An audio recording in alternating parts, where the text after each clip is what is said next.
There's an in-state battle brewing for the number one player in Alabama for 26, and that's St. Paul's Tank Jones. We're going to talk about the St. Paul Academy edge rusher and what it might mean having him in Tuscaloosa really soon. Softball rolls to the College World Series. We'll look at the matchup there. Baseball. Hey, roll tide. Baseball, number 2 seed in Tallahassee. They were a super regional club a year ago. Can they repeat that and maybe get to the College World Series for the first time since the early 2000s? Wow, can you believe it's been that long?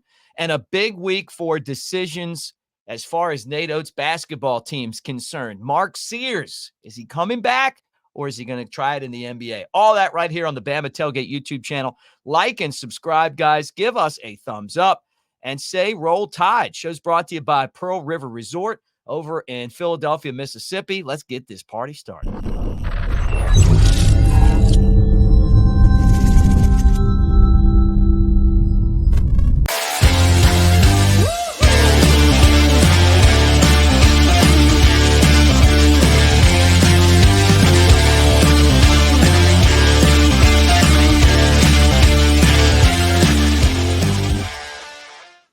What do you say, everybody? And a big roll tide to you. There's big sexy Elmo, Mr. Brett Elmore. I'm Mick Gillespie. Great to see you guys. Brett, look at you, man, just chilling in your basement.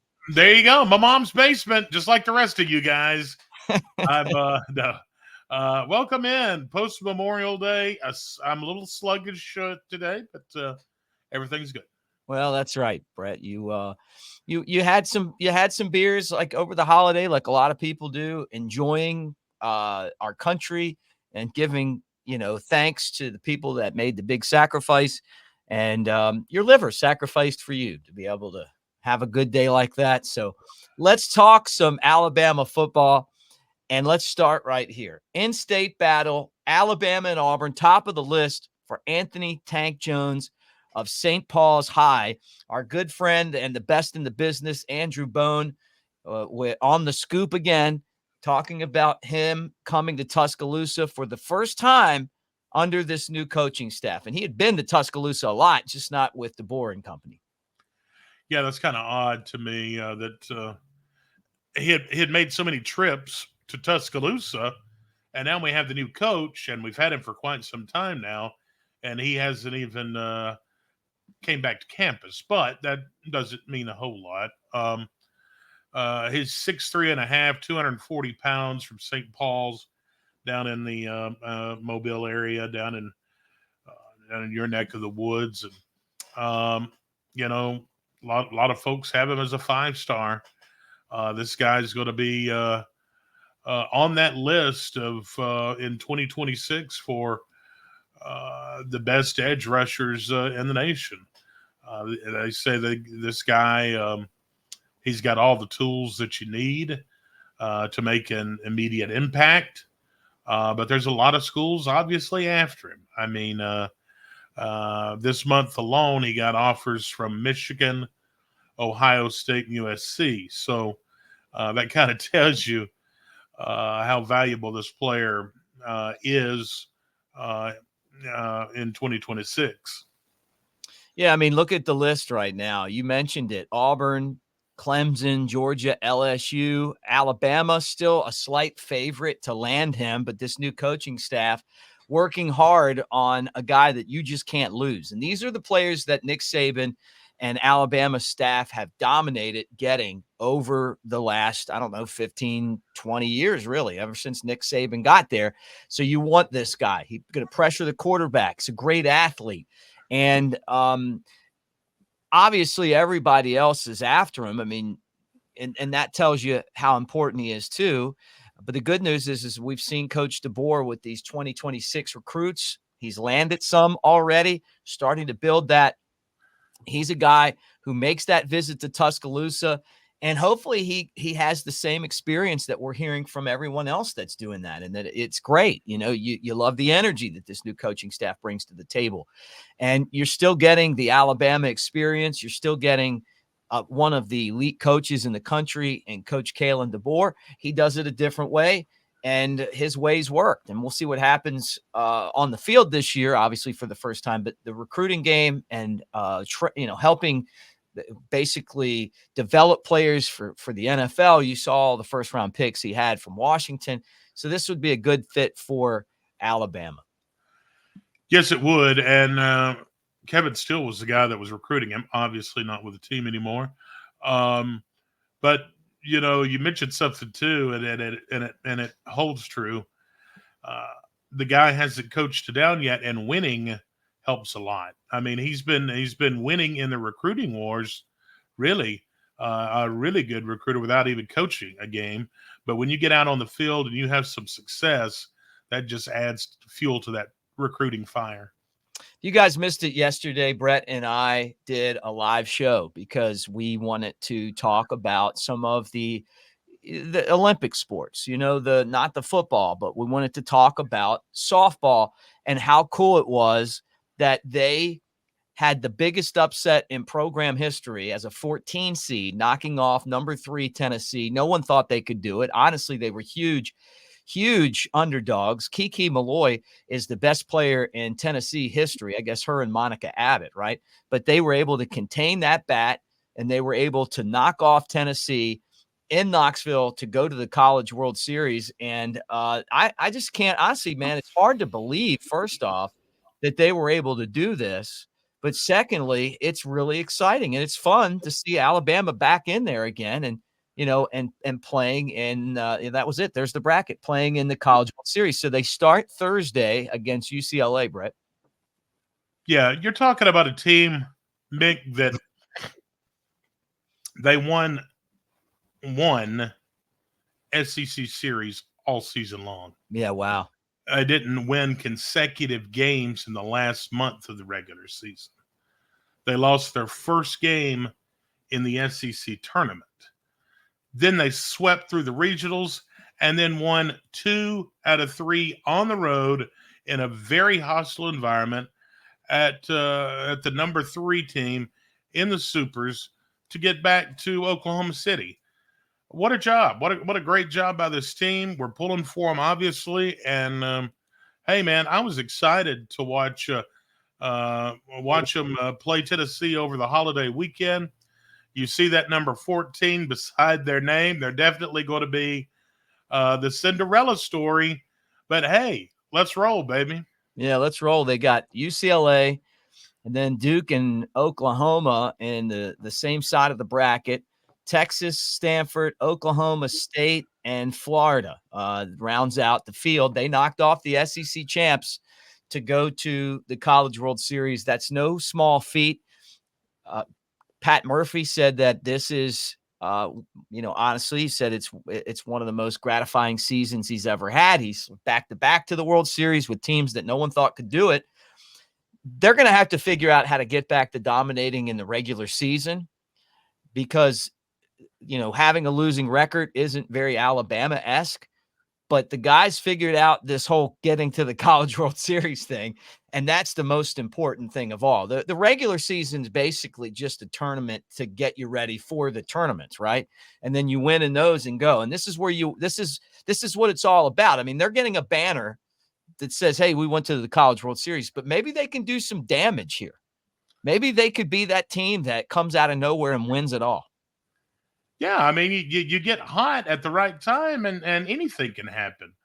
But that just it just adds to what the University of Alabama has accomplished in that athletic department this calendar season.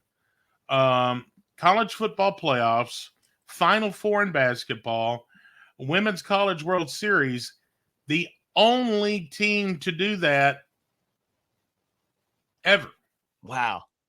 Is Alabama in 2024. Yeah. I mean, you're talking about getting to the top of the top. Right? And Mick, we could add to that if baseball comes through. Yeah, and let's talk about that. You bring it up, baseball, switching gears, is in the Supers, and there they are in the Tallahassee regional, matched up with Oklahoma, Duke, Connecticut, and Oral Roberts above them, so the winner would go there. But Florida State and Alabama, you're talking about 2 really great brands in that regional, and then UCF, University of Central Florida, and Stetson. So you're talking about about 3 schools from the state of Florida that have a ton of talent. I mean, you talk about big time players have come out of all of those programs. And here's Rob Vaughn's first season, and he's got the team as a number 2 seed, playing in a tough spot. But you know what? This is a winnable region for Alabama. Sure, yeah, winnable region, but man, that's always a tough. That's always a tough one, tough tournament for baseball. But we'll see. But in his first year, I mean, Coach Vaughn, a great job. Yep, we'll keep an eye on that. All right, how about this one right here? Big decision week for Alabama players. Jarin Stevenson and Mark Sears both are flirting with the NBA draft. They're going to get an idea of where they grade out, and with that, if it would be worth it for them to leave and try to go to the NBA. And if I'm not mistaken, Sears has one more workout with a team on Wednesday morning, so that's going to be pushing it, for him.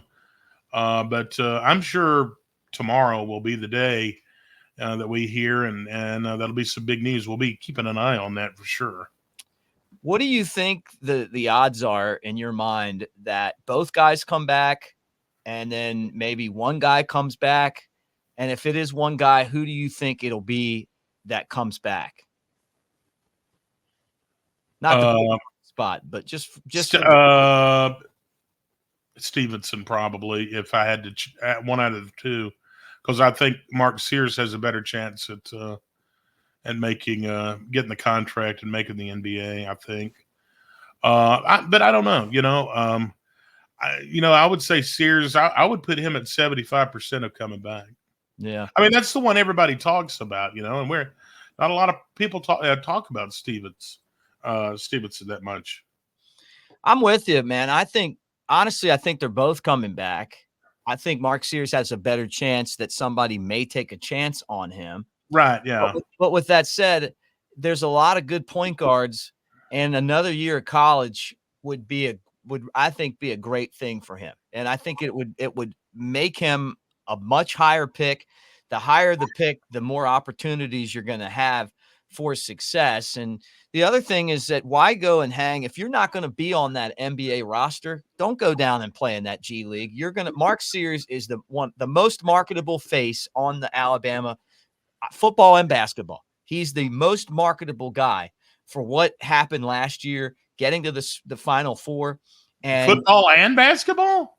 I do. I mean, I think he's a more marketable face than Milroe, yeah, and Malachi Moore would probably be the two guys. I met both of them at the Bama, but I feel like I think that his face is he's not wearing a helmet. You don't wear a helmet in basketball. If you watch the basketball playoffs, you know that face. You know his mom. She's lovable, and I think marketing wise, that it would be a good investment to have him market your stuff. He's likable. He was hard nosed. Campbell's Soup. Remember the commercials with the football? Who was the football player with his mom? Donovan McNabb. Huh?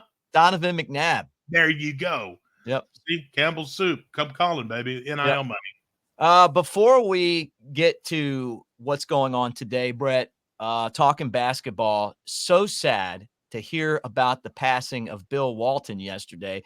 I'm still kind of in shock. You guys know probably I'm a huge Grateful Dead guy. I was looking forward to seeing him, and you can't miss him because he's so tall. But in the Vegas Sphere later this summer, I've run into him before at Wrigley Field, seeing Dead and Company, and anywhere that they play, he pops up, right? He's a huge Deadhead. You can watch a whole special about him on ESPN, and I know that some people don't like his style of broadcasting. I always liked it. He, to me, seemed like someone, and I've probably told you guys this, my style is, hey, we're all sitting at a bar and we're hanging out, and I like interesting conversation. He brought that to the table.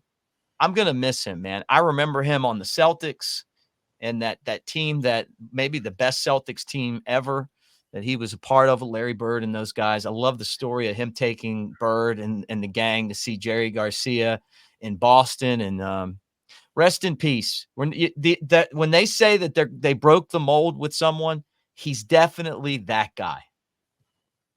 I agree. Rest in peace.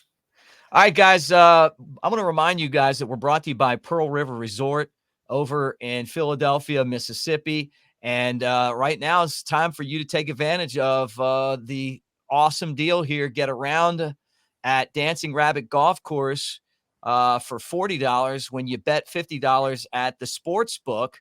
And so it's a great weekend. It's the Augusta that you can play, hour and a half from Tuscaloosa, 2.5 hours, 2 hours from really points from Birmingham down, even in Brett's neck of the wood and Jasper up north. Anywhere from the state, it's not a bad drive. That goes from August 1st to the August 31st, Dancing Rabbit Golf Course right there in Philadelphia. And it's that time of year where you're trying to find a quick getaway. That's a great place to do it. And we appreciate them being part of our channel. All right, Brett, let me do this. They call him Big Sexy. Coming at you from the Walker County. Jasper is his hometown. He's known for giving free rundowns. Oh, Big Sexy. Throwing out those Alabama thoughts. Sneaking out your mom's window without getting caught. Nick gives you the XPs, but Big Elmo is here to please. Big Sexy Elmo on the Bama Tailgate Show.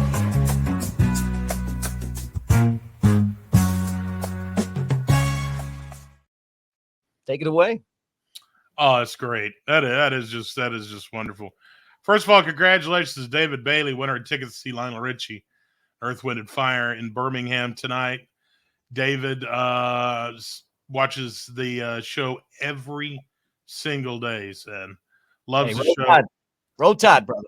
Yeah, roll Tide, and I'll see you at the show tonight. Today is the 28th day of May. Mick, it's getting. This is the last full week of the month. Yeah, and for some reason I thought that was going to be June 1st. Yeah, wishful thinking. John Fogerty is 79 today. Yeah, I love John Fogerty, man. What a weird story, too. Like, he was with Clarence Clearwater Revival, right? And him and his brother got into a fight over publishing, and they ended up, like, being enemies until his brother's death. I used to play a lot of baseball as a kid. Anytime I heard that song, Center Field, man, give me my glove. I'm jogging out to play some ball. It always reminded me of Alabama native Willie Mays, because there's a reference to the Say Hey Kid in the song. And you got to remember, guys, I know we're a football state now, but the best baseball players ever have come from Alabama. Willie Mays and Hank Aaron, and there's a bunch of other guys, Billy Williams and Stretch McCovey. I mean, there's a ton of guys, even in today's game, from the great state of Alabama. I know we play a lot of football, but still legendary ballers there. Gladys Knight, R&B singer, 80 today, of the Pips. When I was growing up, I thought it was Gladys Knight and the Pimps, but it was Gladys Knight and the Pips. Yeah, the Pips. Yeah. It would be Sexy Elmo and the Pimps if we were doing this show. Yeah, but Gladys is 80 today. Rudy Giuliani is 80 today. One of the funniest SNL skits was when they did the skit of him at the Yankees game with his son, because it was back when 9/11 happened, and anything he did was like a major story. And his son was just one of these kids that didn't realize there was a camera on him, so he would just like do kid stuff, like ice cream on his shirt and just kid stuff, sloppy kid stuff. Right. But Chris Farley acted like his kid. Oh, that's funny. And it was just hilarious. It was so fun.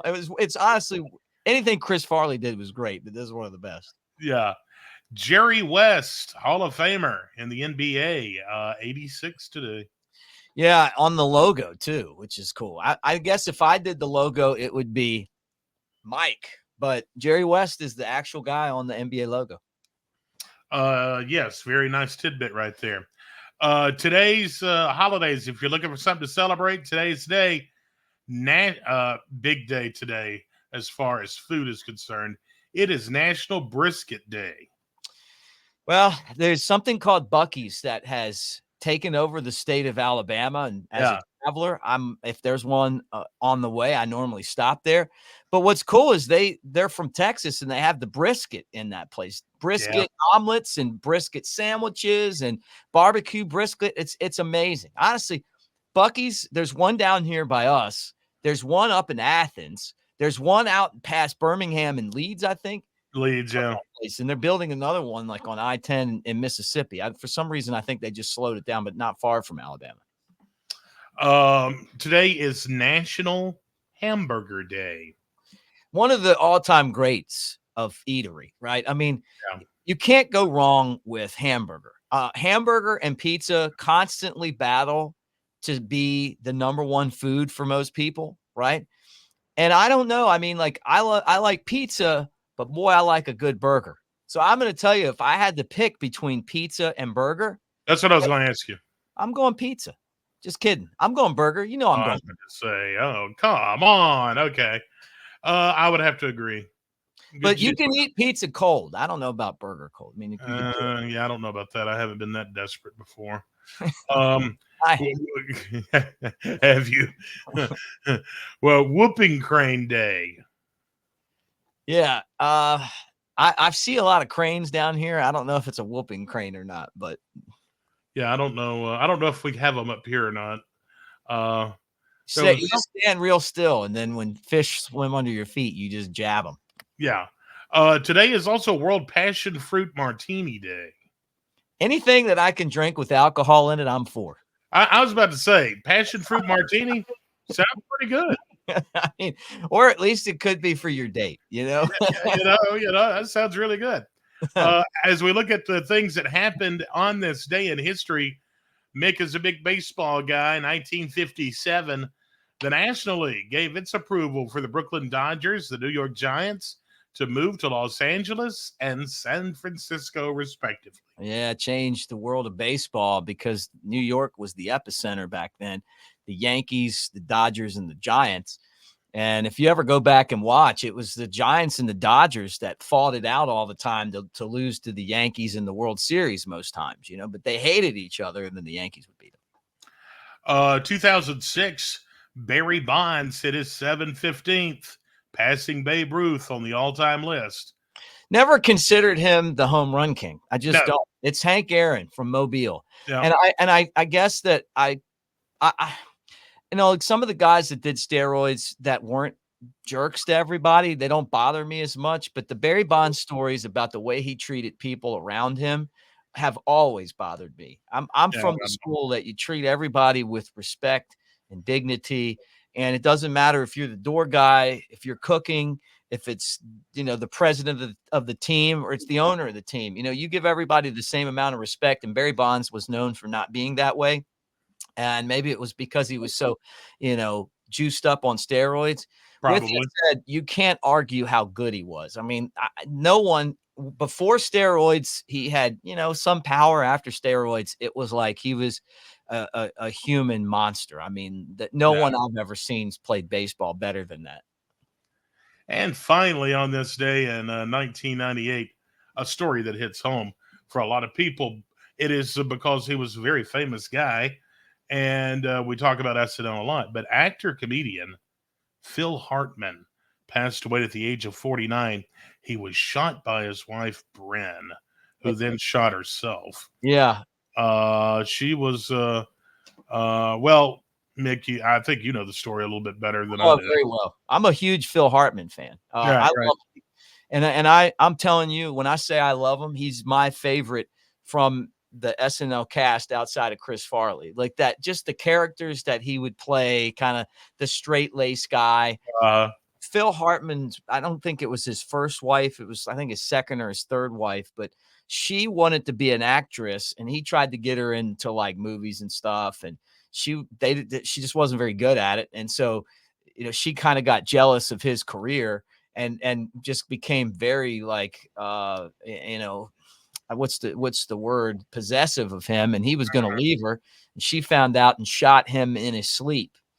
and then shot herself after, I guess she realized, like, I just killed this guy, and they tried to talk her, I guess, down, and she ended up shooting herself too. So it's a sad, tragic story. Sure. Yeah, it really I was. told you this too, Brett.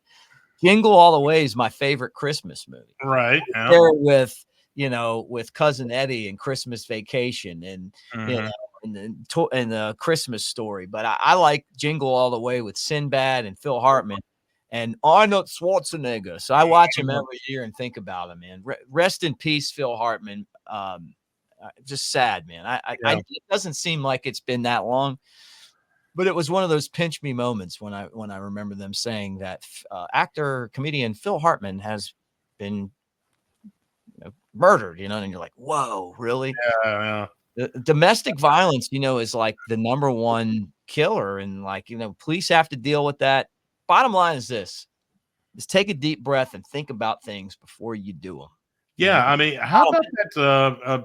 Kind of totally unrelated, but how about that guy? He was on a soap opera over the weekend, got shot out in L.A. By some guys that were trying to steal catalytic converters off cars. Yeah, I saw that too, and I guess being one of his cars.